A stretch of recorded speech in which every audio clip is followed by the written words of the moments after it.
Arestado ang lalaking nanggahasa umano sa pamangking menor de edad. Ilang ulit daw nangyaring pang-abuso sa loob ng 5 taon simula noong 9 na taong gulang pa lamang ang biktima. Tunghayan sa aking eksklusibong pagtutok.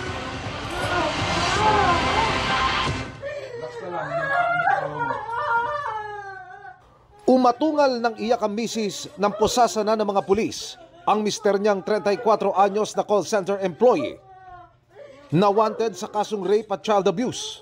Inuhuli ka namin para sa bisa ng warrant of arrest para sa kasong rape. Ang biktima umano ng pang-abuso ang 14 anyos na pamangkin ng suspect.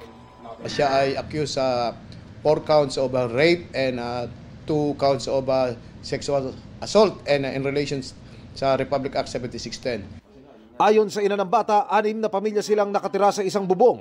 Wala raw siyang kamalay-malay na ilang beses na itong ginawa ng kanyang bayaw sa panganay niyang anak. Pasko bagong taon po, yun ang madalas na ginagawa sa kanya.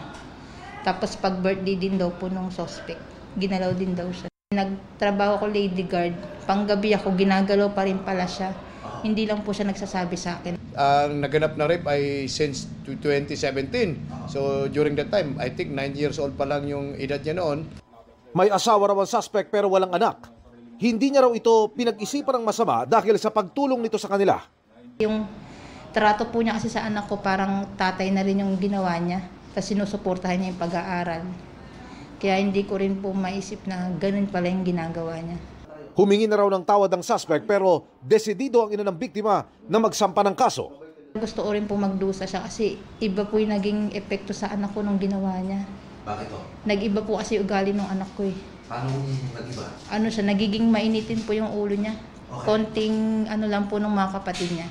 Lagi siya nakasigaw. Kailangan ng ating mga anak na babae, i-isolate naman natin lalo sa mga pagtutulog. So, mayroon silang privacy. So, at palaging kausapin din ng ating mga anak. Ano ba sa araw-araw ang nangyayari sa kanila. So, huwag nating katiwala sa mga kasamaan na lalaki.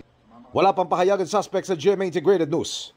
Para sa GMA Integrated News, Emil Sumangil, nakatutok, 24 oras. Mga kapuso, samahan nyo kaming tumutok 24 oras. Bisitahin at mag-subscribe sa GMA Integrated News sa YouTube. Sa mga kapuso abroad, bisitahin ang GMA Pinoy TV at www.gmanews.tv.